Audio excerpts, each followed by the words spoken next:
or pictures about the session. So without further ado, it is my pleasure to introduce you today to the moderator of the session, Leah Fouchong. Leah is from Trinidad and Tobago, and she will be managing the session today. Go ahead, Leah. Hi, good afternoon, everyone. And tonight we should have a really exciting session on the Pop Ocean Initiative projects. And before we start, I would just like to let you all know that we have some evaluators that will be here, and Salmo would be joining us as timekeeping. So tonight's session will amplify the voice. The objective is to amplify the voice of youth ocean advocates. It will showcase marine conservation projects and initiatives to tackle marine pollution, protect fish stocks, and address the vulnerabilities of coastal communities. So before we get into this session, we have the speaker, which was pre-recorded, and it's a video by Her Excellency Amina Gurub Fakim, the former president of Mauritius, and I will just go through her bio. Amina Gurub Fakim earned a BSc in chemistry from the University of Surrey 1983 and a PhD from the University of Exeter, UK. She has served as Professor, Dean of Faculty, and Pro Vice Chancellor at the University of Mauritius. Between 2010 to 2014, she served as a Managing Director at the CIPD for Research and Innovation. She has authored and co-edited 30 books, book chapters, and scientific articles in the field of sustainable development.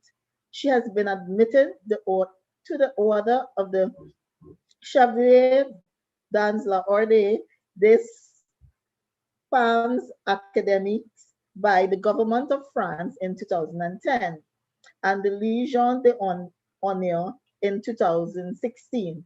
She is the recipient of 5 honorary doctorates. Fellow of academies and societies, Dr. Gurub Fakim received several international prizes, including the 2007 L'Oreal UNESCO Prize for Women in Science and the African Union Commission Award for Women in Science 2009. On the 5th of June 2015, she was sworn in as the 6th president and the first female president of the Republic of Mauritius, and served in that capacity until March 2018. In June 2016, she was in the Forbes list of the world's 100 most powerful women and first among the top 100 women in African Forbes list 2017 and 2019. She has been honored as one of the Foreign Policy's 2015 Global Thinkers. So we will go to Her Excellency video now.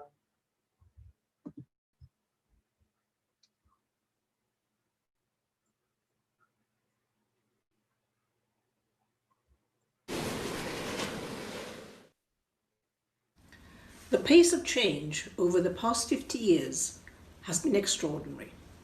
The global economy has expanded fourfold. Over 1 billion people have been lifted out of extreme poverty, and we live significantly longer, and childbirth mortality has significantly dropped. However, this 19th and 20th century model of economic growth has come at a significant cost to nature. Globally, nature is declining at rates unprecedented in human history, with up to 1 million species at risk of extinction, largely due to human activity.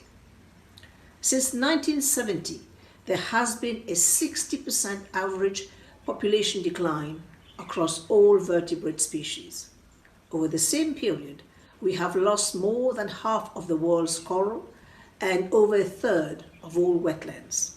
Meanwhile, greenhouse gas emissions continue to rise, both intensifying extreme weather events and nature loss and putting effort to meet the goals of the Paris Agreement further off course. Biodiversity loss is one of the top 5 risks in terms of impact and likelihood over the coming decade. For the first time in planetary history, humans are the driver of climate and environmental change, or what is being called by scientists as the Anthropocene. Earth system scientists and researchers predict that if the current rates of nature destruction continue unabated, some biomes, example the tundra, grasslands, coral reef, forest and desert, may cross irreversible tipping points.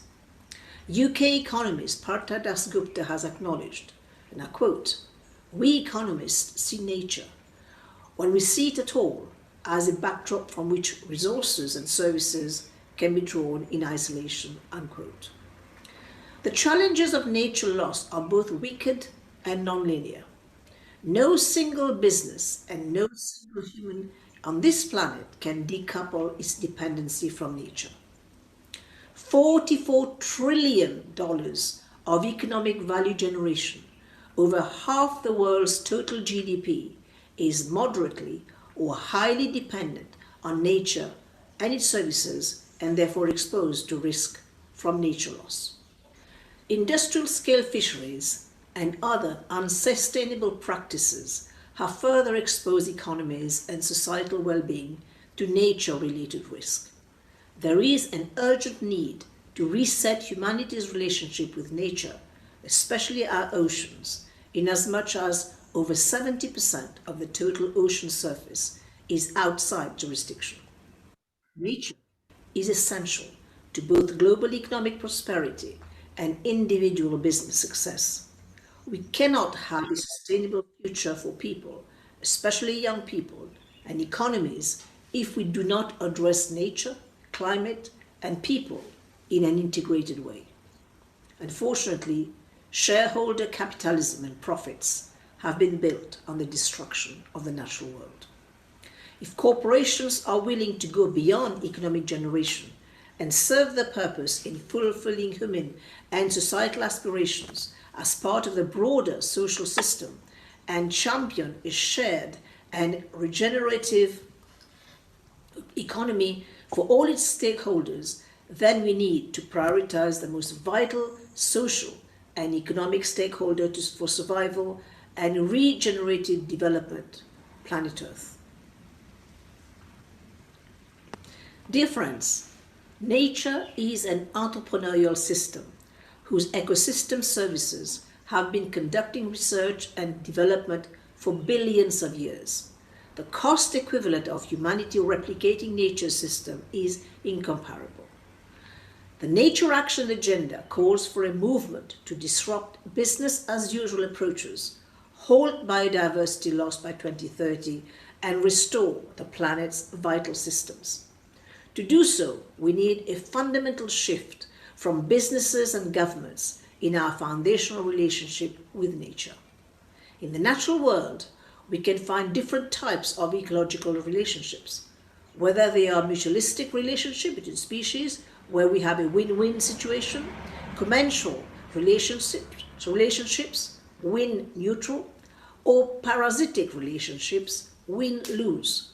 Although, even in nature, parasitic relationships can sometimes serve the long-term interest and the broader health of an ecosystem.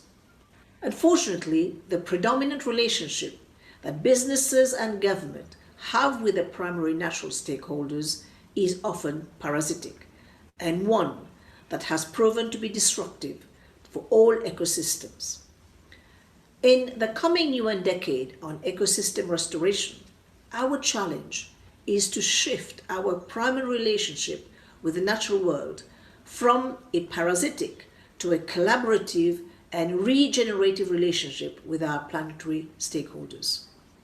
For the marine environment, there is already an incredible new wave of innovators who have taken the approach of forming public-planet partnerships with the natural stakeholders, such as the partnering with the ocean currents to clean the Great Pacific Garbage Patch. All-inclusive stakeholder approach for nature also calls on government and corporations to invest in the development of frameworks that protect the legal rights of nature so that the planet cannot be exploited and so that stakeholders' value is shared across species and ecosystem. Here, I have a special thoughts for our mangroves as they bear the onslaught of the oil spills from the MV Wakashio.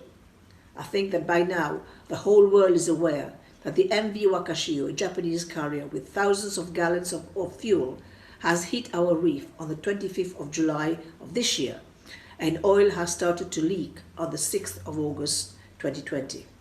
This ship has soiled our marine park and another Ramsar protected area where unique plants and animals have been living for thousands of years. Many endemic species of plants and animals are now at risk. Our mangroves are now covered with oil slick and increasing our coral reef vulnerability. Mangroves can sequester up to 10 times as much of carbon pollution as rainforests. They help defend against flooding, grow up miraculously on seawater, fringe some of the tropical shores where they help anchor shorelines and protect the coast from the devastating impacts of storm waves. They are much more effective than concrete seawalls. Mangroves shelter a wealth of wildlife, protecting more than 3,000 species, many of which are of commercial importance. Despite all these benefits, mangroves tend to be undervalued, and 11 of some 70 mangrove species are at risk of becoming extinct. Every year, the environment provides about 125 trillion US dollars in free services, for example, pollination, water filtration, oxygen production, and flood protection. This is worth more than the entire global GDP. Coral reefs are home to so many species, but they're often called the rainforest of the sea. Today, they face a daunting range of threats, including ocean warming, acidification, overfishing, and pollution. Worldwide, more than 1/3 of all coral species are at risk of extinction. Corals are in trouble, and they aren't down for the count yet. Oh, that's good news. In 2019, the United Nations reported that around 1 million animal and plant species are threatened with extinction, and many of them within decades. Ladies and gentlemen, over the last century, we have become out of balance with nature. Today, 96% mammals are human beings and are domesticated livestock. In the ocean, 90% of the large fish, from sharks to tuna to cod, have been removed in the last 100 years. The biggest drivers of biodiversity loss in the ocean is when we have been taking fish out of water faster than they can reproduce. And today, 63% of fish stocks are experiencing overfishing. The planet is like a bank account where every living thing pays in deposits, but we are the one species that have kept withdrawing funds. Our overuse of our natural resources is costing us 6 trillion US dollars every year. And by 2050, those costs could rise to 28 trillion US dollars. Perhaps the harnessing power of their remaining biodiversity can give them a fighting chance, just like for other creatures, big and small. I thank you for your attention. Okay. So that was some really powerful words by Her Excellency. And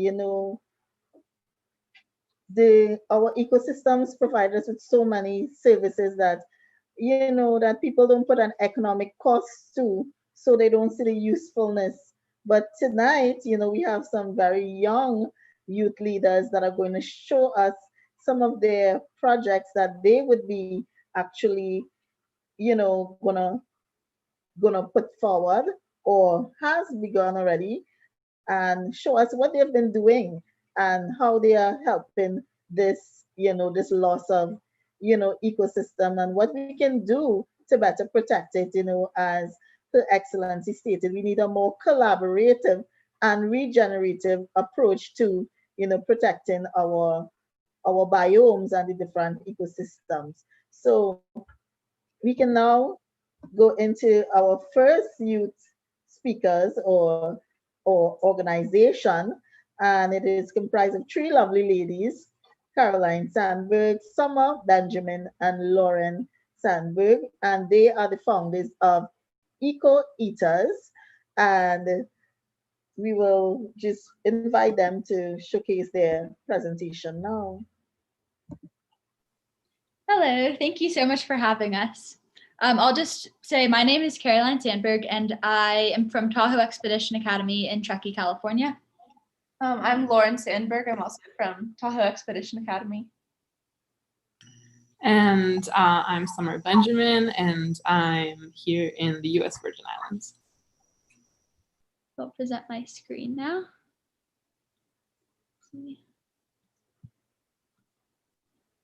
Okay, so today we're going to talk a little bit about some of the projects that we've done. I'm going to talk about some of the projects that I've done at school. So 3 years ago at our school, Summer and I started an environmental club called the Earth Warriors Environmental Club, and that's where we started the Eco Eaters. Along with the Eco Eaters, we've also done some other action. So here are some pictures of some climate strikes that we've held for the Global Day of Climate Action. Last year, we went down to the University of Reno and participated in a climate strike. And we were able, our environmental club was able to get our entire school to go down to the University of Reno to present there.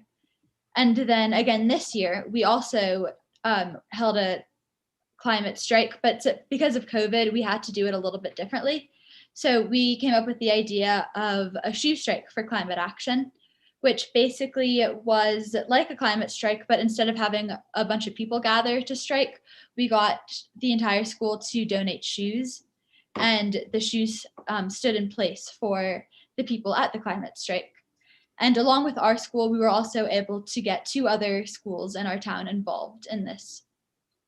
So here are some pictures from the climate strike, the last year one and the shoe strike this year.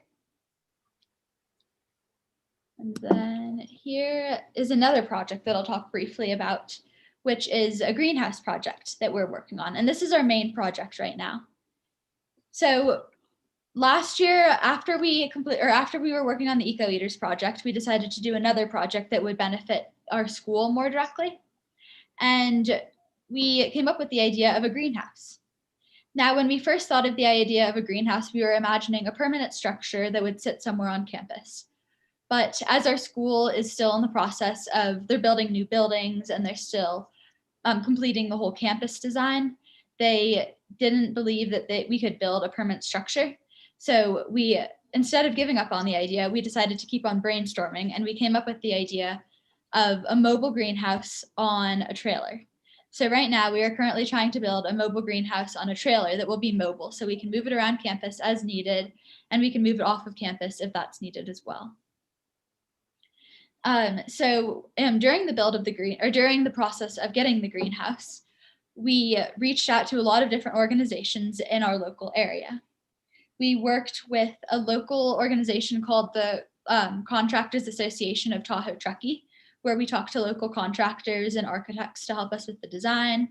And we also reached out to our local grocery store to see if they would donate to the build and to maybe helping during the planting process. And while we reached out to the grocery store, they came up with the idea that we should apply for their grant. So we applied for their student grant and we got the grant money. So we got $10,000 this past spring. So in March, we received it. And so now we're in the process of doing the build. So we have the money and we have the design. So as you can see, the design is at the top, and then us receiving the money is in the lower 2 pictures. And now we're in the process of building it. So we're reaching out to some more architects. We're reaching out to the local lumber company to see if they'll donate any wood or if they can help us with some of the build. And we're reaching out to, we're gonna either purchase a used trailer or a new trailer and maybe get the real, like the newer trailer donated to us. So that's where we're at right now in our greenhouse build. And then moving on to Summer, we'll talk about some of her own initiatives. I'll just explain briefly about EcoLeaders, which is kind of the project that we got started with and started us on this whole environmental journey. So in our small town, which is a really touristy town, we had noticed that most of the restaurants were still using styrofoam, though I'm sure they were aware of the environmental factors of doing so. So we decided to do a little bit of research ourselves and research some other products that they can use for restaurants, like for straws and cups and to-go materials like plastic bags and that kind of stuff. And so we did our own research on restaurant shopping for those items in bulk and decided to do cost comparing for that, because we know that is the most important thing for restaurants is the cost of their materials. They want to get it for cheapest. So then we went in and talked to the various different restaurants that we noticed were having lots of styrofoam or using lots of styrofoam materials. And we talked with them and tried to get in touch with their owners just by going in and trying to find the most direct route by just going in and talking to whoever was there and trying to get connected with whoever can make these changes. So we were lucky enough to eventually get to speak to some owners and actually make the change for them to help them switch from styrofoam materials to more eco-friendly materials that are compostable. And so some of the projects that I'm working on now, also something we like to stress in our various presentations, is the everything is connected that we do. For Caroline and Lauren are in the mountains right now, and I'm on an island, and everything that we do is connected to the ocean, and everything that happens there, like all the plastic that flows in the rivers, goes to the ocean. So all projects are important no matter where you are. So some of the projects that I'm getting started with here are some of these mural projects down in the bottom half of the slide here. Because surprisingly enough, lots of people in the Caribbean still aren't aware of the issues, and if they are, they don't really see them in their daily lives or address them. So there are these murals painted by various local artists and in the Caribbean that we are going to have here in St. Thomas on the island that I'm on, and they bring these ocean issues to light for the community so that they can see them in their daily lives when they're driving to work or just on a walk, so that they can be able to really see the environmental issues in a different way and be able to interpret them differently, since maybe giving them all the scientific information isn't helpful or interesting and they may not care about that. So finding out through art, I think, is a very important resource, excuse me. And here are just, the other pictures are just some other events that we presented at. For example, the Pop Ocean Virtual Summit, which we will hopefully have again on World Oceans Day through, of course, the POP movement. And then I'm also starting a branch of the Sustainable Ocean Alliance in the Caribbean, which is another organization committed to helping mitigate climate change factors. And yeah, so those are some projects that I'm doing here. I'll pass it to you, Lauren. Okay, so another organization that we've been involved with over the past year or so is called the Schools for Climate Action. And so last year we attended a Citizens Climate Lobby meeting where we found out about this organization called the Schools for Climate Action. And this group helps schools across the world, mostly in the US, but they are trying to expand across the world. They help schools pass resolutions that prove the school's belief in climate action. So the resolutions pretty much call on Congress to take immediate climate action, as well as just acknowledging that climate action and climate change is a social justice and equity issue.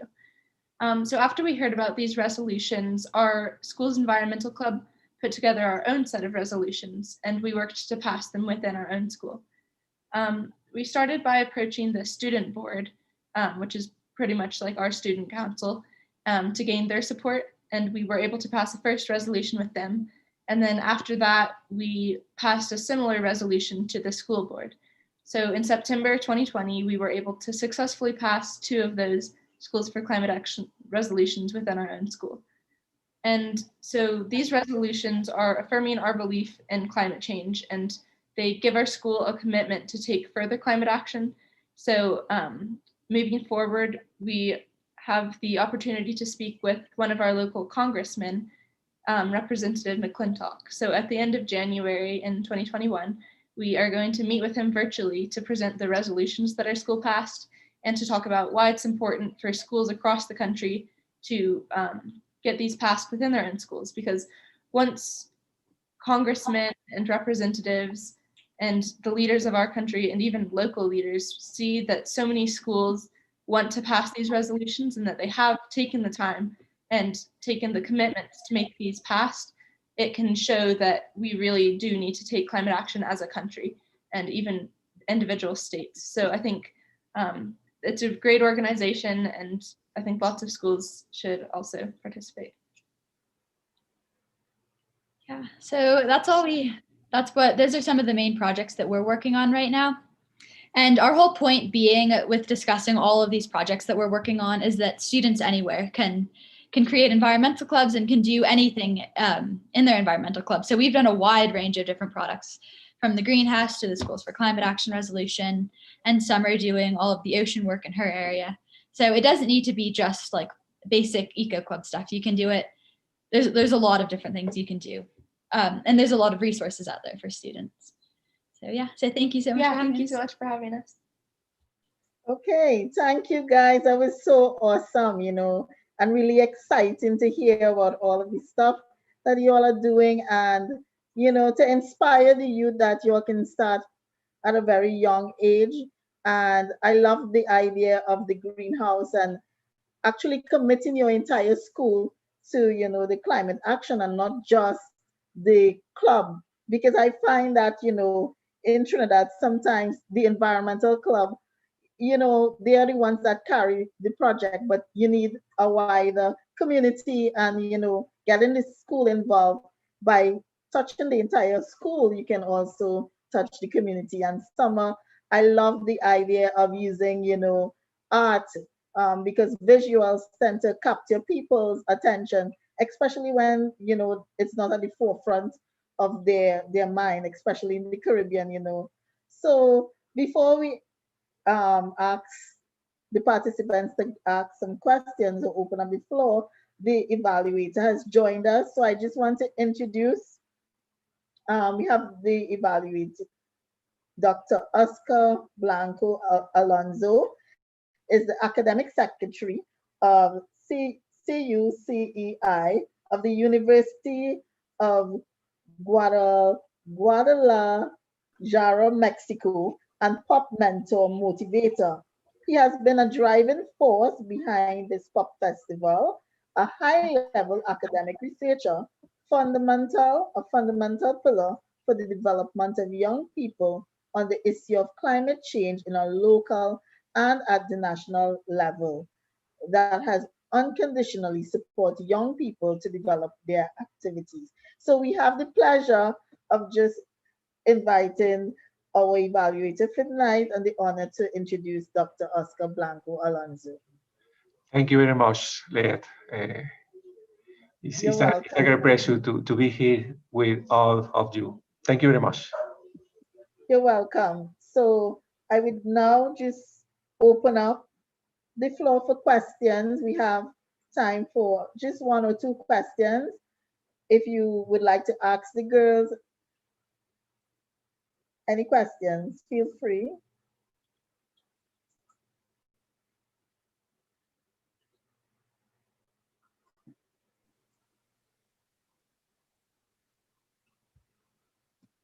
Anna, you're muted. Can you hear me?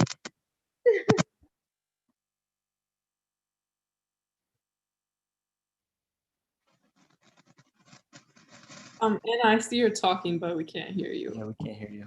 Anna, you're muted.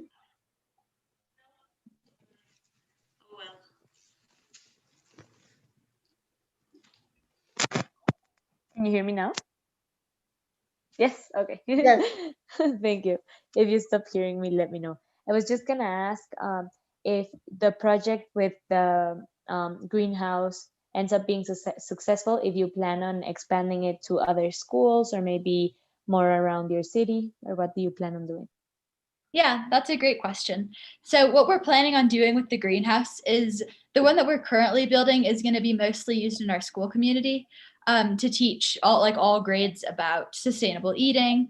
And that's one thing that when we got the grant from the grocery store is that they said that we need to stress sustainable eating and organic eating.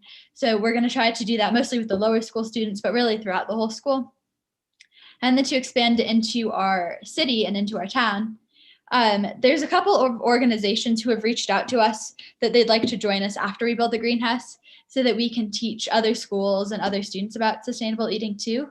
And we haven't really talked about bringing it to other schools yet, but that's definitely an idea we'd like to do, at least bring the idea to other schools in the area and just around the country if that a greenhouse is a great thing to do. So we'll use ours as kind of a model for others, I guess. And then we're going to also, all of the food that we produce from the greenhouse is going to go back into the community. We're either going to donate it to there's different projects in our town that we can donate it to, different like food drives and things. And then also for students in our school. So. Okay, that's really, really great. I like the fact that you all are going to help people, tackle sustainable eating and organic. That is something we don't address enough when we talk about climate change. It's the impact of food, and food production and meat consumption. We don't see how much food production has the impact that it has on climate change. So that is really awesome. And I think Mida wanted to say something. Mida, is Mida there? I thought it looks like she might have been dropped from the call. Okay. Yeah. Okay, so she said, I really like the way that you engage the student body of your institution and also the creative approaches. Great work, Lauren, Summer, and Caroline. We also have another congratulations coming from Dr. Oscar, congratulating you all on your very good work. So thank you, Anna, for that really great question. So we'll move on, and I will now present Stephanie Evans of Seas of Change from Australia to present her ocean project. Hi, thank you so much for having us. I'm just going to share my screen. Sure.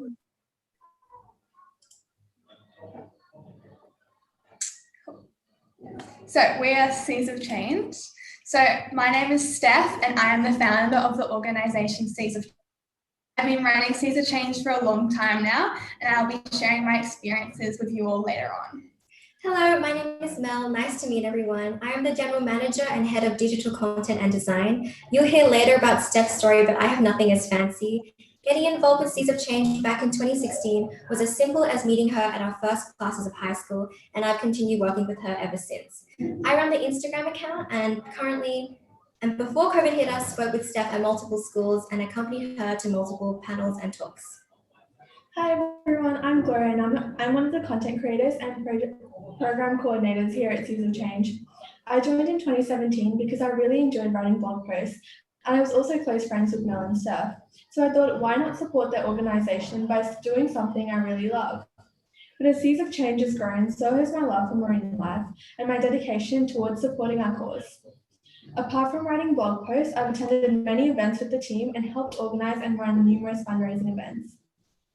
Hey everyone, my name is Talara. I'm another one of the content creators and program coordinators at Seas of Change. I joined the team in 2018 as I really wanted to help my friends and support their organisation and its beliefs. Writing blog posts for the website was a lot of fun as I got to explore and learn more about marine conservation, whilst also following my journalistic passions. After joining the organisation, I've had the pleasure of joining Steph and the others at various events and taking part in helping out with fundraising for the charity. We've all learned so much on this incredible journey through finding and pursuing our passions while learning from experts in the field. We've developed skills in event management, networking, and communication, enabling us to gain the confidence needed to voice our concerns about our future. We've all worked so hard and have not had any other opportunities handed to us, so we are honoured today to be able to share our story and hope that it will inspire you all to work hard and create change. Seas of Change began 6 years ago when I was 10 years old as Save the Dugons. So why did I start? At the time, I wanted to be a vet and was very disheartened when I found out that I was a bit too young to attend uni. So I started researching TAFE options. Again, I had to be in year 11 to start. So what would be plan C? Well, I thought, why not start a charity? I decided I wanted to focus on an Australian marine mammal that wasn't already receiving a lot of funds like turtles and dolphins, so I chose dugongs. I asked my dad how to make a website, so he showed me. I did my research and I published the site. Next, I wanted to run a fundraiser and I wanted help from someone who had experience. I wrote to a family friend asking for advice, yet all I got in response is the typical, "You're too young. You can't be trusted with money. Get back to me when you're older." This was really disappointing. However, I'm pretty stubborn, so I didn't let it stop me. And I decided to write to SeaWorld Australia. A month or so after I sent the letter, I received an actual response from SeaWorld. It wasn't a generic response. They, a really cool company, had taken the time to read my letter and respond to me. They offered me prizes for a fundraiser, and I went from there. Similar fundraisers were also conducted later in primary school by staff, with all funds being donated to Dr. Janet Lanyon, a dugong researcher that we still donate to today. Then came 2016, the year I joined Seeds of Change, and it was the start to many changes in the organisation that would come over the years. Steph and I were looking to remodel what primary school staff had already done, so early in the year we decided to remake the website and design a new logo. Back then, Seeds of Change was actually called Save the Dugongs, and we also started to write weekly blog posts. In 2017, Steph became an Ocean Youth Ambassador for the Sea Life Aquariums and their charity, the Sea Life Trust. This was a great opportunity to network and meet like-minded youth, with Steph remaining an alumna to this day, running workshops, speaking at the events, and volunteering as a part of the guest experience team at Sydney Aquarium. Our first cake stall was also run just before Easter in 2017 as an easy way to connect with our local community. Steph, Mel, our friend Anna, and I set up a stall in front of our local grocery store with an assortment of baked goods ranging from cinnamon rolls to the classic chocolate chip cookie. We decorated informative posters with dugong drawings and sold treats in brown paper bags with the website URL to ensure people knew what we were fundraising for. The delicious smell of homemade goods tempted almost everyone walking past to buy a few small treats and support our cause. The day was extremely successful for a small bake sale, and we raised over $100. In the late August of 2017, we were lucky enough to be the chosen charity of the school's Environment Day profits. The day was themed in support of World Ocean Day, and we celebrated with the sale of food, terrariums, henna, face painting, and more. This was an amazing experience in which we were able to create awareness regarding environmental issues among our own school community. We ended up raising a sum of $550, which was donated to Dr. Janet Lanyon and a team at the University of Queensland to purchase equipment for dugong health checks. Our blogs were at an all-time high in 2017 with fortnightly posts deliberating a wide range of topics, from informative articles discussing plastic pollution and shark finning to tips on how to start a veggie garden and be eco-friendly on holiday. We talked about all things environmental. We even had a few guest authors write blog posts about things that they were passionate about. And we found that this was a great way to raise awareness within the community and instigate tangible change. After a successful 2017, we decided a new logo and new name was due for 2018. After sketching a few rough drafts, Anna drew and constructed the real deal for us.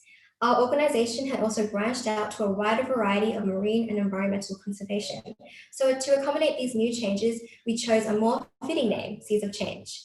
Our website also got redesigned and we started posting more blogs. After waiting for almost 5 years, Steph finally turned 15 and was able to attend Dr. Janet Lanyon's annual dugong health checks in Stradbroke Island. This was an amazing experience. I went with my mum to attend for 2 days. I got to see the equipment our donations had paid for and meet Dr. Lanyon and her team in person. I even got to meet Dr. Chris Brown and have a dugong named after me. This was also the year that Mel and Steph began giving talks at local schools. This was Steph's dream since she began her charity, and to this day is one of her biggest accomplishments. All the students loved seeing what we'd accomplished and were inspired by our experiences and cool photos to start taking action in their own communities. 2019 was a big year, starting with Steph and Mel attending lots of school talks. At the beginning of the year, we started planning out more blog posts on the website. 2019 was also a pretty exciting year, as Steph got to attend the Ocean Heroes Boot Camp in Canada during the June-July holidays. Receiving a scholarship to attend the Ocean Heroes Bootcamp in Vancouver, Canada was amazing. The entire experience was so valuable as we all learned so much and came out feeling renewed as activists, ready to launch our next big campaign. Straight after the bootcamp ended, even before I came home to Australia, I started planning our next event, which we'll talk about a bit later. In August, I was also asked to speak at my local council meeting in support of a motion to declare a climate emergency. The speech was confirmed the day before, so I wrote the speech the day of and presented it that night. My speech was extremely well received, finishing with a standing ovation and even bringing some of the audience members to tears. And as a bonus, the motion was passed. This was one of my first ventures into direct political action, so this reception was a big confidence boost. After attending the Ocean Heroes Bootcamp and speaking at the council meeting, Steph ended up in our local newspaper and other websites, resulting in her completing many interviews globally and expanding our ability to present at events and schools. In October of 2019, Steph and I attended the Youth Invasion Day at the Sea Life Aquarium in Sydney, where we were able to raise lots of money by selling handmade products made by a bunch of our friends, as well as ethically sourced upcycled products.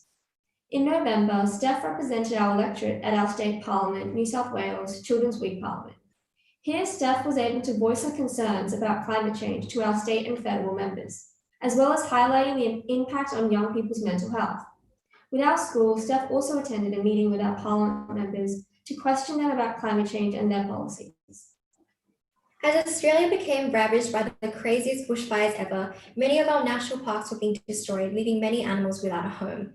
In order to try and help out as much as we could, we decided to donate all the funds we raised during the months of December and January of this year to WISE, the New South Wales Wildlife Information, Rescue and Education Service, one of Australia's largest wildlife rescue organisations. We also started a fundraiser on Instagram so people could help donate to this important cause by purchasing any of our environmentally sustainable products. After quite an eventful 2019, our plans to create workshops to inspire kids to make a change were put on hold as 2020 took us on a crazy ride. With the restriction placed on travel and having to spend 2 months in lockdown, we were unable to do much this year. However, we were still able to spread the message through social media, our blog posts, and completing interviews globally to share our story and our message. In May, Steph filmed with Ocean Youth to create a video for World Turtle Day. This was filmed with the Australian Seabird Rescue to raise awareness of their initiative. As a team, we were then all able to visit the turtles at the Australian Seabird Rescue and help Ocean Youth run a fundraiser. Steph and Mel then went to watch the turtles being released back into the ocean in October. Additionally, after attending the Ocean Heroes Bootcamp in person last year, I became a squad leader for Australia in June, when they had their first virtual bootcamp. This was a great experience to mentor aspiring changemakers and guide them in the process of creating an action plan. I also collaborated with the Irvis Foundation after completing an interview with them. And I was asked to be a mentor for their new Blue Circle program, which just finished 2 weeks ago. We all have a big focus on the power of education to empower youth to make tangible change, and even during a pandemic, we've been lucky enough to continue educating and mentoring young people to create a movement within their communities. We are all hoping that after the rough year that we have all experienced,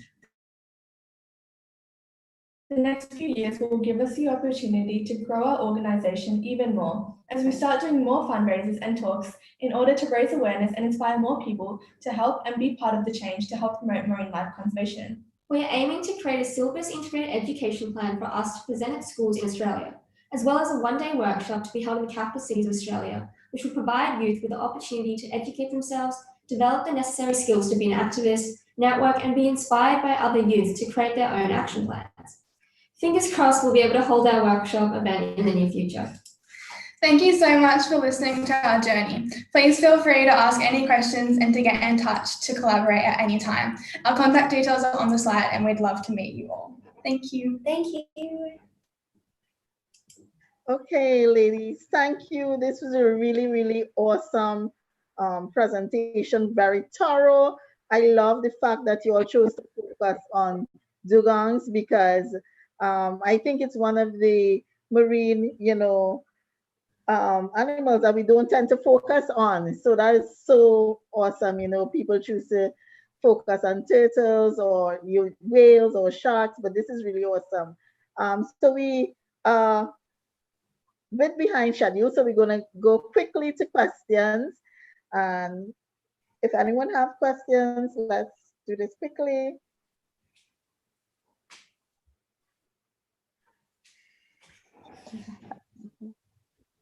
Anna? Yeah, I would like to ask a question. So first of all, congratulations on such an amazing project. I have like, I really like dugongs because I had the chance to study at UQ 2 years. So when we went to Stradbroke and Moreton Island and everything, I always wanted to see a dugong and I never got the chance. And it's the weirdest fact, but I even named my Animal Crossing island Dugong. So I love them. But I was wondering, so there are many species of, so you know how manatees are dugong and dugongs are kind of related. Yeah. I'm wondering if you would ever look to expand your campaign to help animals such as manatees as well. Yeah, so currently we are looking at turtles, dugongs, and then plastic pollution and climate change. And we're definitely looking to expand to dolphins, sharks, whales, a little bit of everything. We'd definitely be interested in exploring manatees, but at the moment we are focused on animals that we can see in Australia. Because Australia is quite isolated from all these events, like everything that I've had to attend, I've had to travel. So we'd like to make opportunities in Australia for youth so they don't feel isolated from events outside of Australia, but we would definitely consider it. That's awesome. Thank you so much. Congrats. Thank you. Congratulations again, ladies. That was pretty awesome. In my country, we have manatees, and it's something that I think that we should look into a bit more, those marine animals that are not protected. So I'm going to go on and introduce the next youth speaker, and we have Luciana Verestegui from Ocean's Voice, Mexico. Thank you so much for introduction. I will share my screen, and it is a pleasure to hear other projects. I mean, I'm writing everything because I'm still learning from you. So thank you for that. Sorry, I will stop sharing. I will decide one of them. Okay, so I would like to start with a video. So if you allow me, this one, perfect. Okay, so before starting, this video represents so much for us, for me and for the Ocean's Voice, because what the first video that we had as Ocean's Voices as the group. So this was at the Day of the Ocean, and I hope you enjoy it. Let me know if you hear well.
We are the Ocean Voice. Somos la voz del océano. We are the voice of the ocean. Somos la voz del océano.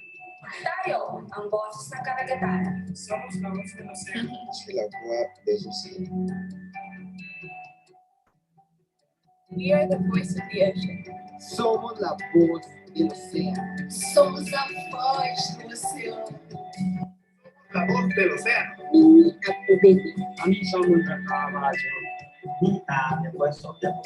Somos la voz del océano. We are the voice of the ocean. BCHD, Ocean. Somos la voz del océano. Awani Akbarasu. Somos la voz del océano. Integra suave de la orilla. Somos la voz del océano. Hamza Samanda. Nous sommes la voix de l'océan. Nasat al-Mahid. Siamo la voce dell'oceano. Somos la voz del océano. Somos la voz del océano. Jesteśmy głosem oceanu. We are the voice of the ocean. We are the voice of the ocean. Somos la voz del océano. Nous sommes la voix des océans. We are the voice of the ocean. Somos la voix des océans. Nosotros somos la voz del océano. Nous sommes la voix de l'océan. Une voix, un océan. Somos la voz del océano. Nous sommes la voix de l'océan. We are the voice of the ocean. Somos la voz del océano. Guys, just to say, we are the voice of the ocean.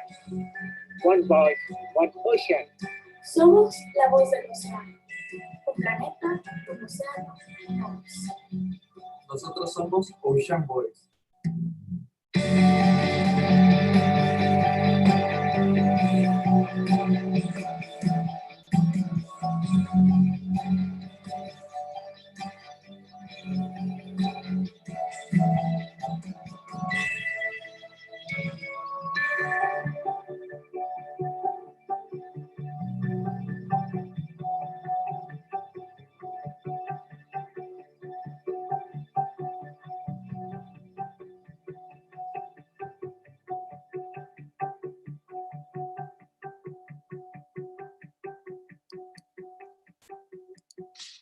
I hope you enjoy it. So I will return fast.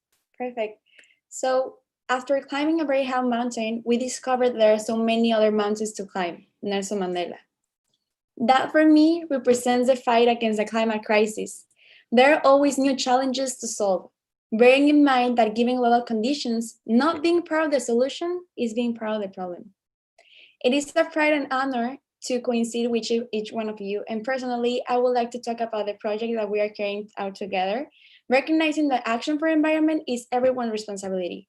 Hence, the need to consider a group of young members, of young people that belongs to the network of children of young people of the Convention of the United Nations Framework on Climate Change, that is called YOUNGO. And it's a convention of the United Nations Framework, and this is to explain this great opportunity that we have, which is to save the ocean. And yes, we as Ocean's Voice recognize as just one ocean. So that's why we call it like that. What we see is that we all take responsibility for it, regardless of location, any impact in specific place, it is an impact to all of us. Ocean's Voice is a unique space in which we really put our love and dedication so everyone feels as a family, and with the freedom to express their opinion. And it is great to learn from people from different countries, different personalities, different origins, with great cultural diversity, and with one common and main purpose. We all want to save our planet and save our ocean. Now, from May 3rd to today, we have grown, bringing together more than 200 young members from 55 different countries. And we also come with exchange of knowledge with advisory that are amazing and crucial for this family. Currently, the Young International Ocean's Voice Working Group helps local initiatives that are tackling environmental issues. These projects we have is the end of the Ocean Voice. It will give an opportunity to come together and become stronger in this important decade of the ocean science established by the United Nations. The seas and the ocean offer a variety of ecosystem service for all of us, such as food, oxygen, temporal regulation, scenic beauty, recreational activities, among us. About 40% of the world population lives within 100 kilometers of the coast, and it is recognized that more than 3.5 billion people depend on the ocean as their main source of food. However, unsustainable practices have contributed to different problems. Polluted coastal waters cost the world economy approximately $2.8 billion per year. This should not be a fight against us human beings, but on the contrary, we must unite to advance a common good. And let me tell you that we're in the right time. Today is the right time to act. As we can see in the slides, we count with advisory, and we have our technical legal advisory, that is Hector Alejita. He is from Mexico. And also we have the exchange of knowledge with our advisor, that is Patricia Furtado. She's from Brazil. They both have their own company and their own organization that is related to the ocean. And thanks to them, thanks to the exchange of knowledge that we have been encouraging, it's amazing how we youth are learning to work strategically. And that is important for us as young members to learn that each detail counts, and that every detail counts. So the first project that we're starting as a group is one of the largest lagoons in Europe, located in Cartagena. It is an excellent example to highlight problems such as eutrophication due to population caused by nutrients that come from sustainable agricultural production close to its water, showing an effect destabilizing in all social aspects of an entire region due to the lack of an approach based on the four spheres of sustainability established by UNESCO, that is environmental, social, economic, and cultural. Approximately 1.5 million inhabitants are affected by the deterioration of ecosystem of this lagoon. That we can help local and regional initiatives addressing the international problem and preparing an initiative to address several sites with similar problems around the world. So this gap is a problem that concerns all of us. Let's imagine the trajectory of these problems to see in this area, which then refer to the Mediterranean Sea and then globally. In other words, we must attend to this problem and make this external problem ours. If we don't do it now, when? If it is not us, who? These are important questions that I want you to explore. International collaboration is relevant in the exchange of knowledge that we can apply in our countries and our people. This project has the potential to become a global benchmark, inspiring and involving other countries to regenerate and make their aquatic plants environmentally sustainable. Just as it is necessary to recognize that the solution to these problems should not be based on eliminating ecosystem distress, but in finding the causes that originated it and making proposals to correct the behaviors that lead to generate this natural imbalance. The lagoon in Cartagena is one of the several examples of this type of the problem around the world, on the consequences of human activities in the ocean and the problems of international mismanagement initiatives for their solution.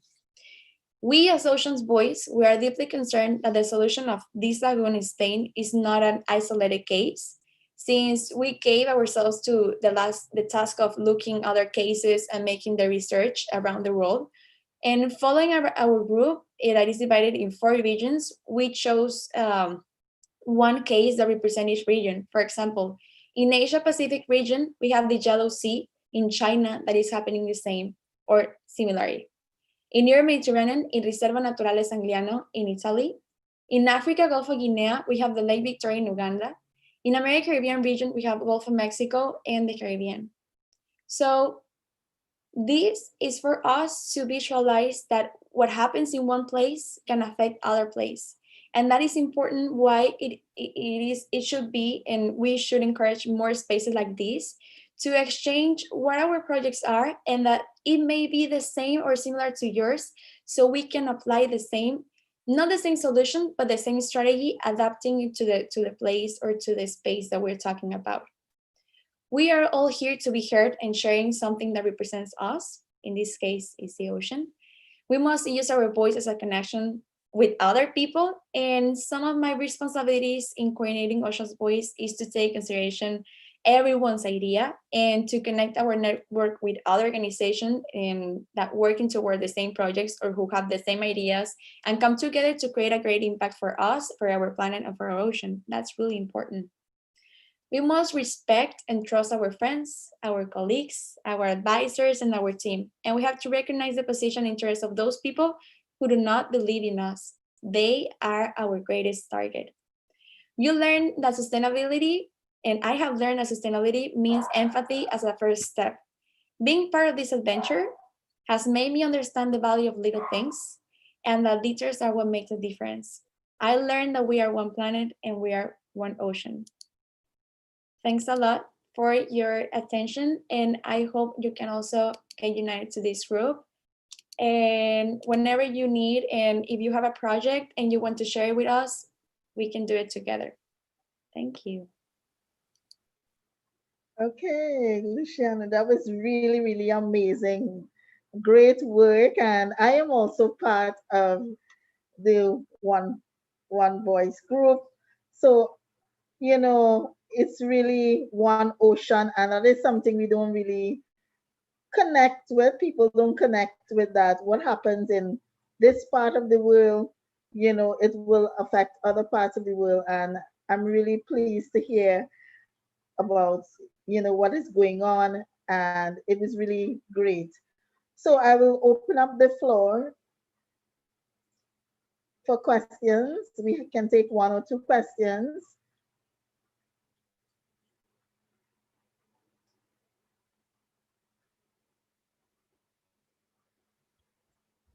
On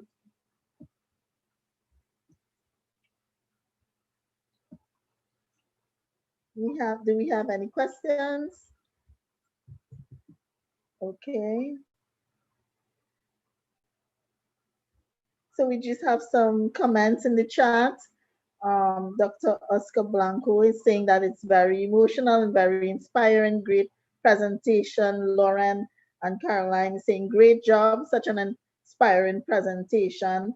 And, you know, next year, please God, 2021 to 2030 is the decade, it's dedicated to the decade of ocean science. So, you know, I think that this Ocean's Voice is very timely in terms of creating this working group for, you know, Youngo as a working group on the ocean. I think it's really timely.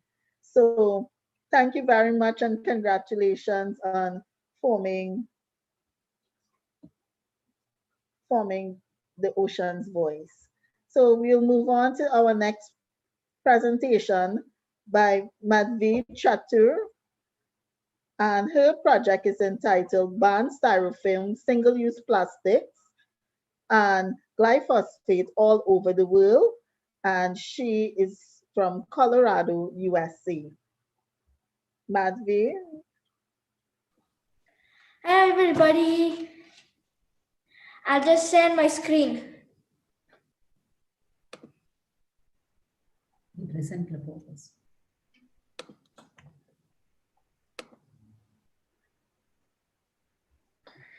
I am Madhvi Chittor, 9 years old, founder of Madhvi for Ecoethics at age 6. I am also known as the No Styrofoam Ninja.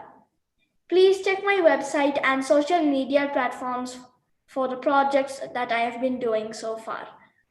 My advocacy has eliminated 7.6 million styrofoam containers from the landfill annually.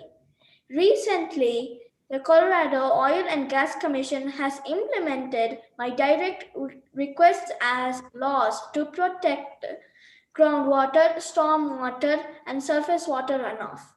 Also, I met with the offices of Speaker Nancy Pelosi, Vice President-elect Ms. Kamala Harris, and Senator Bernie Sanders, and many others to discuss ways to reduce carbon emissions. Last year, in October 2019, I was invited for a lunch meeting with Greta Thunberg, and I shared the stage with her in a climate rally.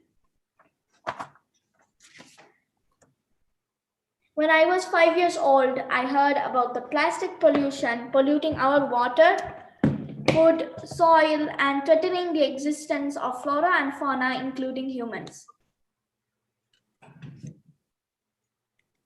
We are in the midst of the 6th mass extinction, and it's 10% more than it's considered normal.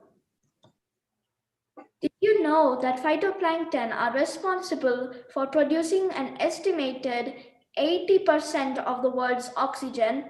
The dumping of plastics in the ocean reduces phytoplankton, causing their acidification and depletion of oxygen levels in the atmosphere and directly causing climate change. Apparently, this has been created by humans themselves by way of their living. The plastic recycling symbol for polystyrene is number 6. I am going to lay my case for banning styrofoam globally by all the countries in this planet. Number 1, public health. Styrene, a component of polystyrene, is a known hazardous substance. Styrene leaches from polystyrene containers into food and drinks. Styrene is a suspected carcinogen and neurotoxic which potentially threatens human health.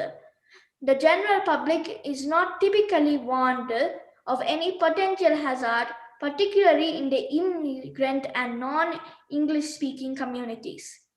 Evidence indicates that all blowing agents like pentane in connection with the manufacture of polystyrene foam pose dangers to the environment, like creating earth-level smog.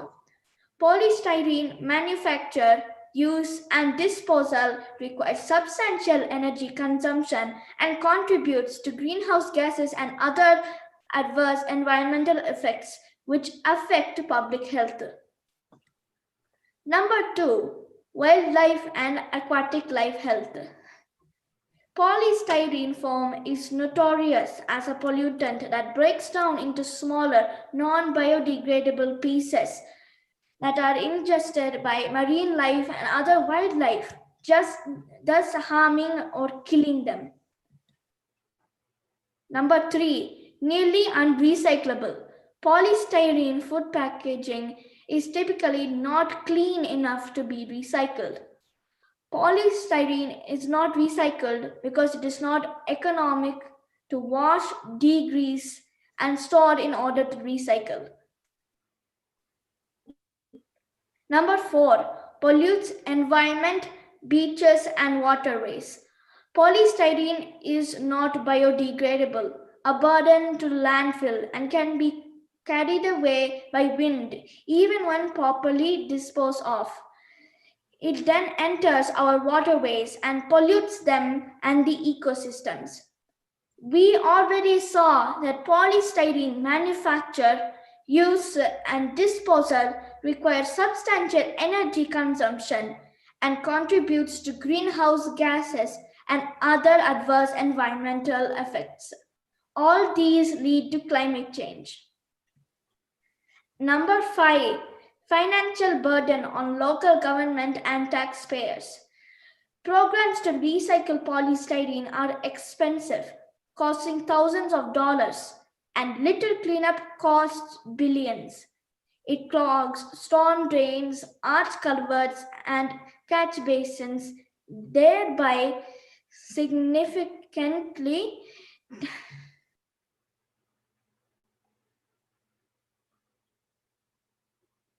one moment, please.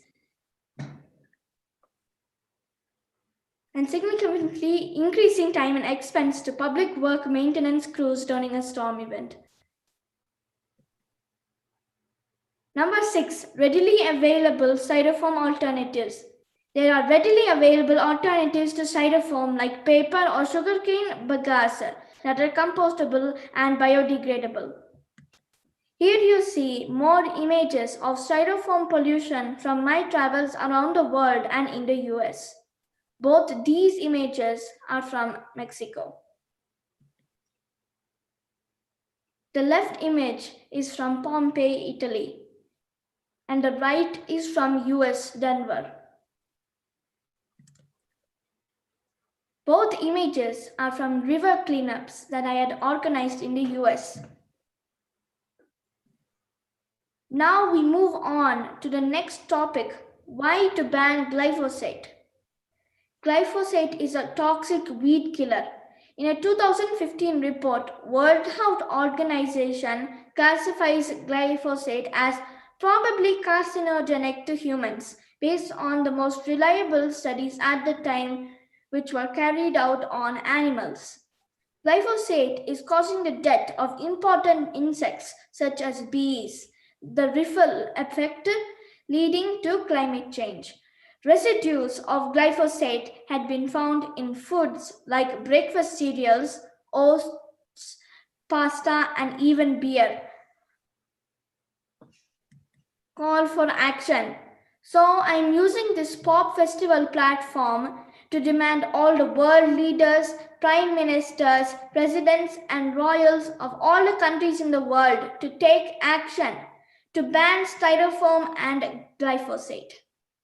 I demand action as it is fundamental to protecting children's and future generations' right to clean air, water, and food. My mission is to make this happen, and in the meantime, as individuals, I ask you all to do two things. One, to join me to demand action by signing my petition in my website. Number two, to do your part.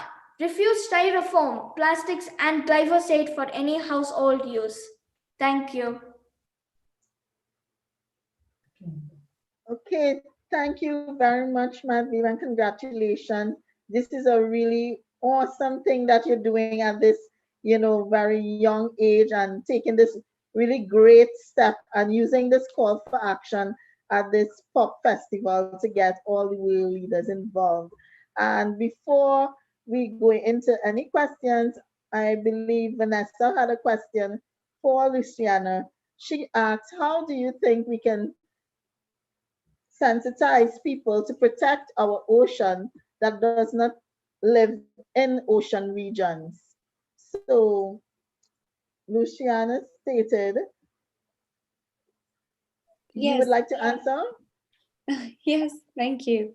And thank you to our presentation right now. You are so inspiring, and thank you for that.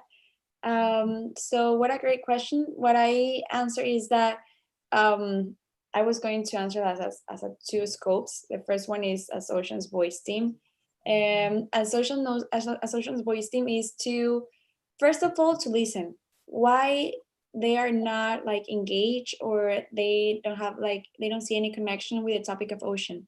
So when you listen, you can hear and you can understand their reasons about it. And then what we do is that we express why it is important, how everyone is connected, why not just the raise of the ocean, the raise of the level of the ocean will affect only the people that live in the coast, but also the people that live in the center. So this is like a chain that affects like everyone. So we need to express that, we need to visualize that to everyone. And in the case of Ocean's Voice, they don't need to be part, like, of course, of the fieldwork part, because they need to like take action in their cities, but they can be part of the research, they can be part of the social media, they can spread the word, their word. So that's something important, and that's a point of consideration. And that not only they are like in the part of the ocean, they can be part of the river system, they can be part of other ocean or other water sources. So that's something we need to open to everyone. That is not something like inclusive just for the people that live in the coast zones.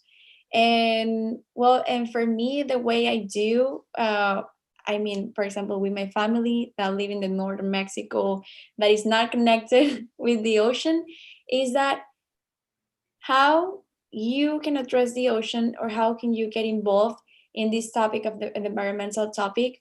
Maybe you're not connected with the ocean, but maybe you're connected with I don't know, with trees or with other sources.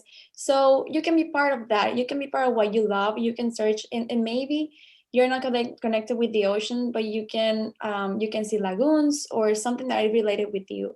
So sometimes people see the connection with the things and they get involved because of that. So that is our job, and it's not easy. I can guarantee you that, but it is like, we need to keep going and try it again and again and again. So for me, my phrase is perseverance is the main key for us as environmentalists, because maybe as a first step, they will not trust us, or maybe they won't believe in us, or they will see that is not true, but it's perseverance and to show how we are all connected with the ocean. Thank you, Luciana, and that is a really great response.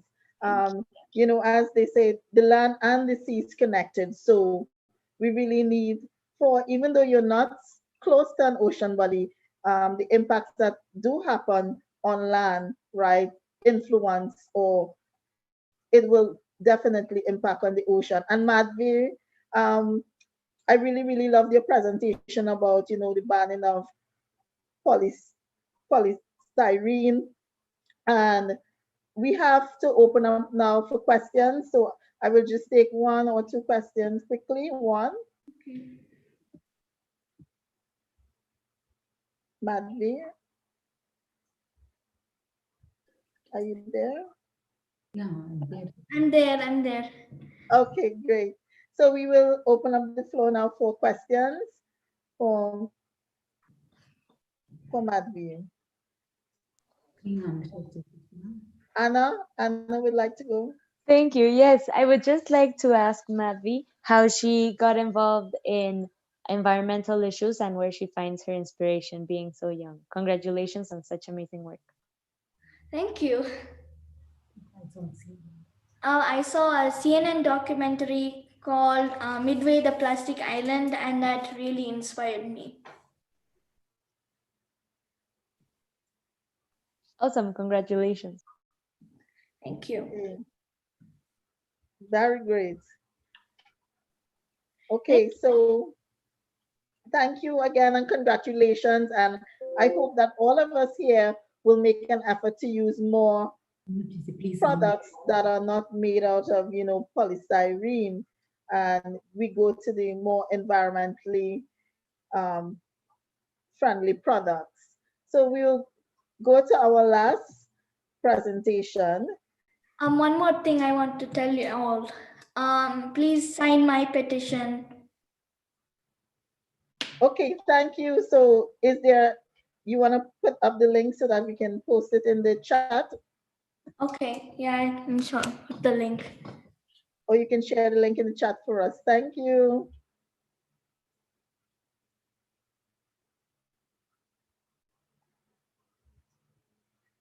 We would love to sign the petition.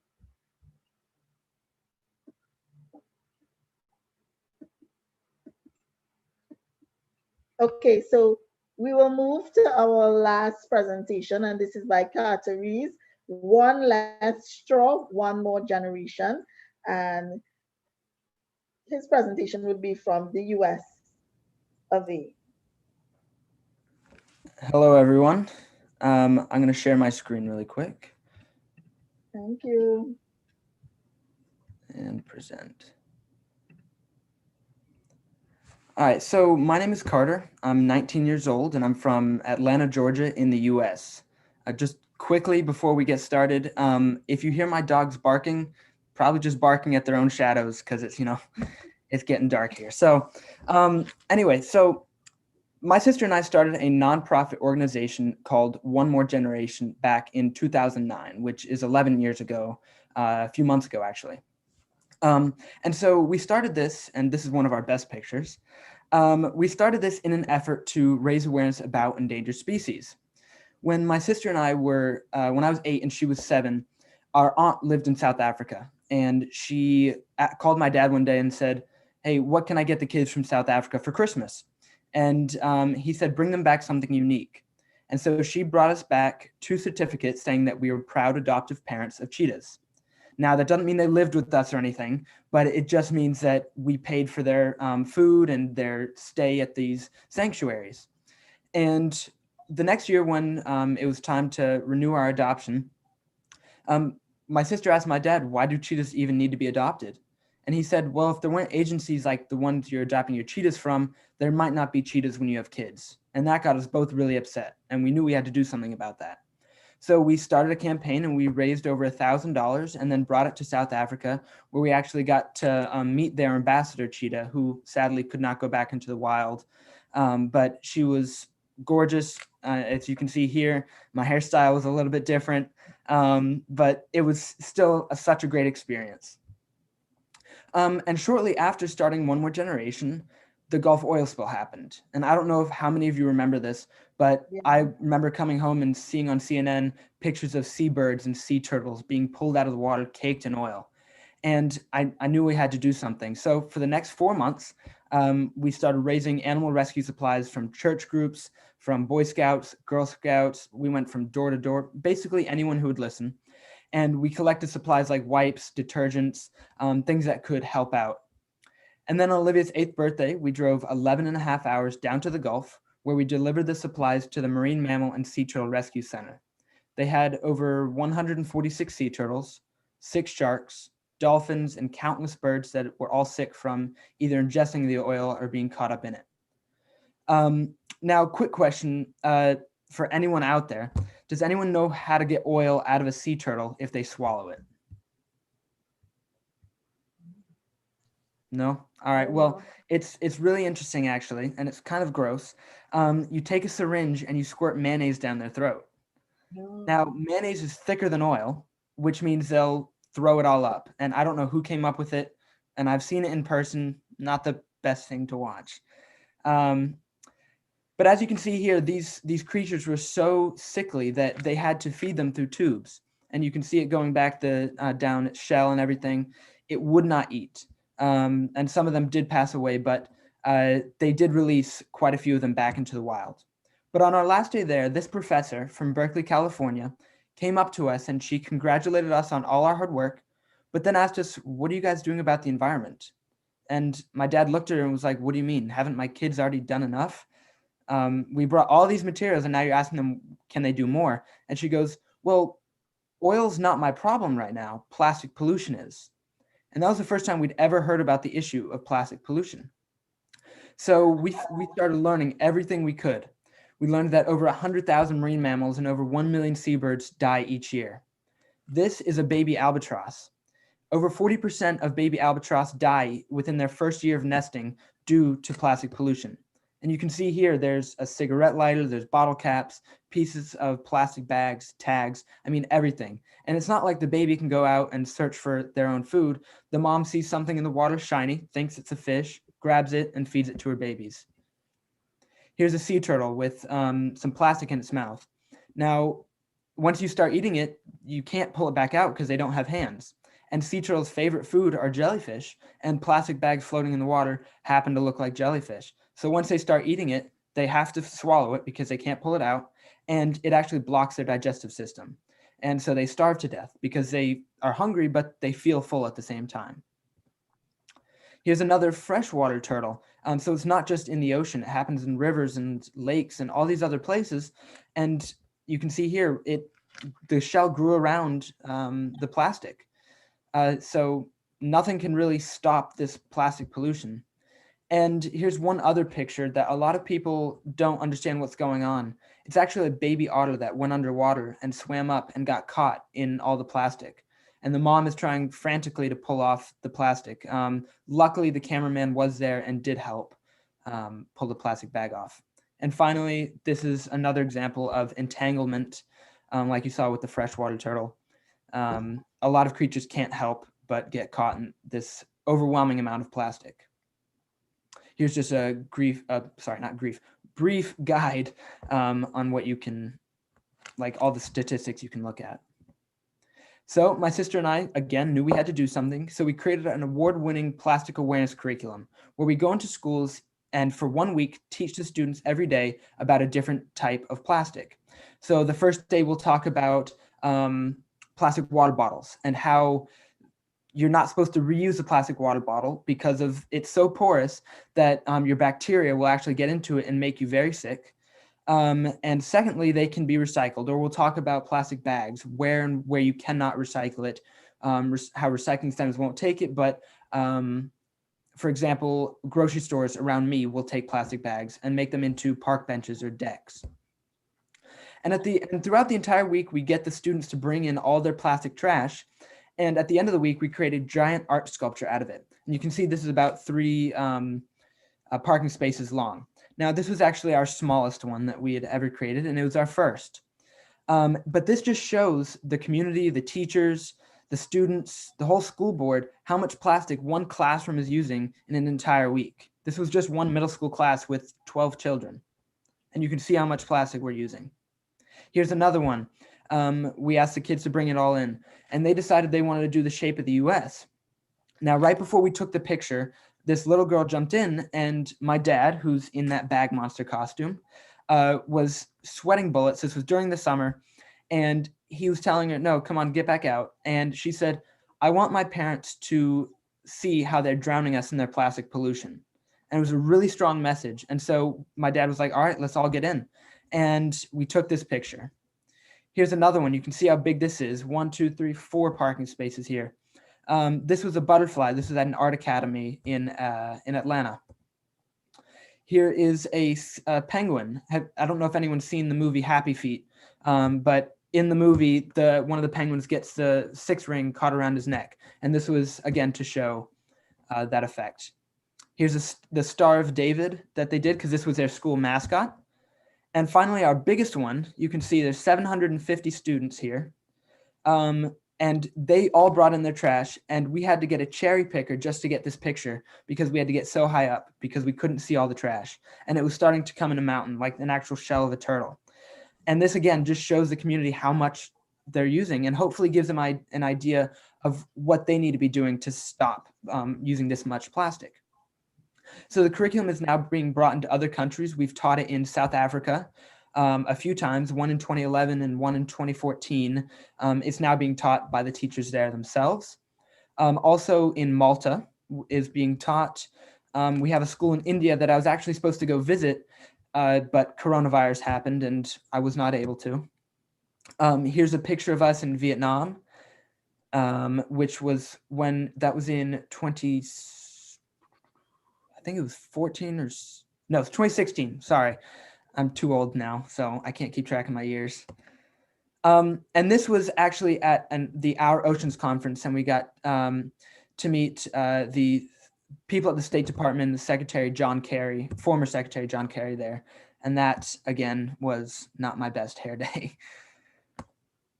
And here we were actually at the G7, this was before the G7 conference. We were talking with someone from Canada where we actually went and spoke at the she invited us to the G7 conference there.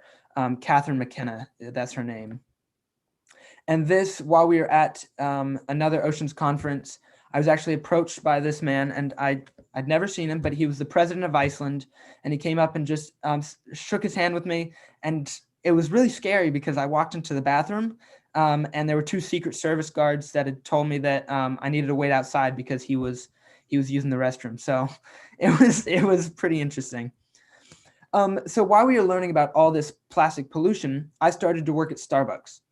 And while I was there, I saw how many plastic straws we were actually handing out to customers. And I was seeing how many people were dropping them, how many people weren't actually using them, how many were landing in our driveway. And it really disturbed me. So I said, what can we do about this? So we created our One Less Straw pledge campaign, which we go around to people and ask people at schools, at restaurants, churches, again, anyone who will take us, schools, and we ask them to not use a plastic straw for 30 days. Because believe it or not, we use over 500 million single-use plastic straws in the US every single day, and none of them get recycled. Now that's 1.6 straw for every man, woman, and child. Now you guys may not use a straw, and you may say, well, I don't use almost 2 straws in a day. But you have to think, at restaurants, they put down straws. If they leave and come back and you still didn't use them because you know that you're environmentally conscious, they still have to throw those away because they don't know if you touched them, sat on them, breathed on them. They don't know what happened. Also, juice packs. A lot of kids will use 2-3 juice packs in a day, and those include straws as well. So you may not be using a straw, but there are 500 million being used every single day. So what we did was we created this campaign, and we also have these buttons where we give to restaurants free of charge. And on them, it says, we only serve straws upon request, ask me why. Now this starts a conversation with the consumer and the restaurant as to why they're not just mindlessly handing out their straws. And in doing so, this educates the consumer. They give them the information. They hopefully will take either a paper straw, and if there's no straw available, they'll understand and just drink their beverage. Now, we do understand there are some medical needs that people have to deal with that require them to use a straw, but 99% of us actually don't need a straw. I haven't used a straw in 4 or 5 years now. Here is actually a map of where our campaign was, and I know it's a jumble right now of everything, but all the red dots are individual communities who have signed up with our pledge campaign and who have decided they're not going to use a straw for 30 days. We have well over 5,000 people have signed up with the pledge. I think we have a total of 12,000 so far that we still haven't put into our system. It takes a while. And then we have over 900 businesses now. That's actually an old number. As of yesterday, we have 900 partners around the world. And we have pledges from over 62 countries. And so the dots are the individual communities, the shaking hands are businesses, the beds, if you can see them, I don't know if you can, are hotels. The schools, like you can see in the middle of the ocean right there, are schools that have all signed up as well. And we have this in over 16 different languages now. So if you're interested, please email me. So since sorry to interrupt. You have 2 minutes left. Okay, I can do that. Since launching our campaign, we've attracted key partners such as Delta Airlines. They invited us to speak to them at their headquarters, which is here in Atlanta. And we actually went into their cafeterias, and my sister went on one end of the cafeteria and I went on the other. And everyone who walked in, we talked to them about plastic straws and why Delta's not serving them today at their cafeteria. And we took a picture afterwards, and you could see that there were no plastic straws and no lids either, because they weren't having to use them due to the plastic straws. Here you can see us discussing with them how to get that on flight now. And they've just recently switched to where there's no more plastic straws on any Delta flight. Here you can see it's at the cafeteria again. This was another end of the cafeteria. There were so many people. This obviously was before COVID. And you can see this is what our table looked like. It was a small little thing, and we had paper straws in case anyone was reluctant in not using a straw. So if someone was saying, well, I prefer to use one, here, have a paper straw. You could go up to anybody. It gave them all a better alternative. And next, we actually, this is actually inside of an airplane. So I know I have like a minute left. I'll go quicker. Next, we got contacted by the Hilton Waikoloa in Hawaii, and they use over 800 single-use plastic straws every year. And we went in and we did the exact same thing we did with Delta, and now they don't use any more plastic straws. And they actually went back to their headquarters, and now Hilton Hotels no longer uses any plastic straws. Over there was 635 million plastic straws are not ending up in the landfill now due to that. And I'll skip this. But my main point is that anybody can make a difference. If my sister and I can, then you guys can too. So thank you. That's the end. Thank you, Carter. That was really, really awesome and inspiring again. I really loved how you tell your journey, from, being this young kid, and now you're still continuing to make a change and an impact. So I know we're out of time, but I'm just going to open it up quickly for any questions before we go. Anna is saying your work is incredible. Congrats. I agree.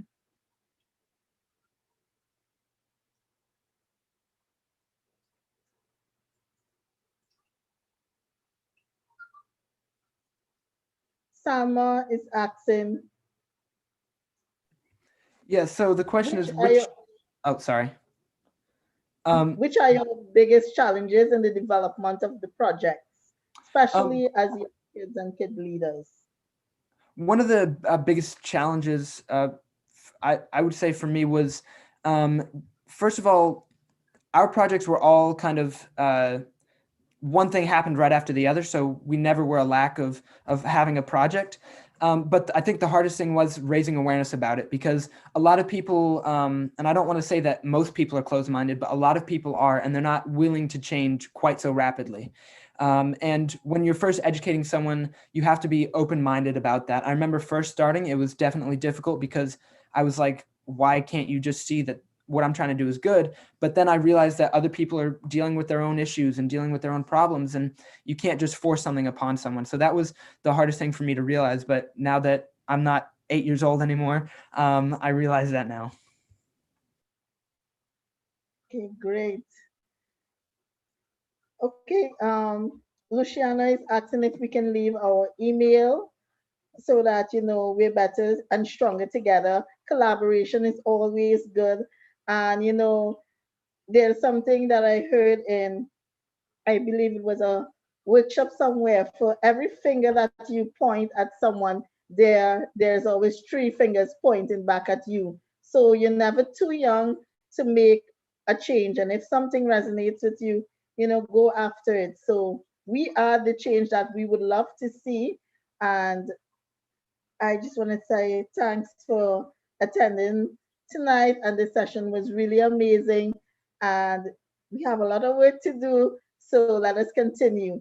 Anna, would you like to say anything? Yes, thank you so much, Leah. You're I would just welcome. like to thank all the participants again one last time for sharing the amazing work you are all doing across the world. And as Leah was saying, it's really important to stay in contact and collaborate because we can all work together to promote all these initiatives and make a bigger impact. Just before we leave, I would like to ask anyone who can to please turn on their camera so we can take a picture of the session. Thank you, Summer. I like your Christmas lights. Awesome. So if anyone else can turn on their camera, please. Okay, we'll be taking the picture now. Ready? 1, 2, 3. Thank you all so much. Have a great night. Thank We're you. starting the workshop with the NMF in half an hour, which will be about leadership. In case you want to join, you can register on the POP website. We would love to have you there. Thank you so much for this space. Thank Thank you, you. guys. Thank you very much.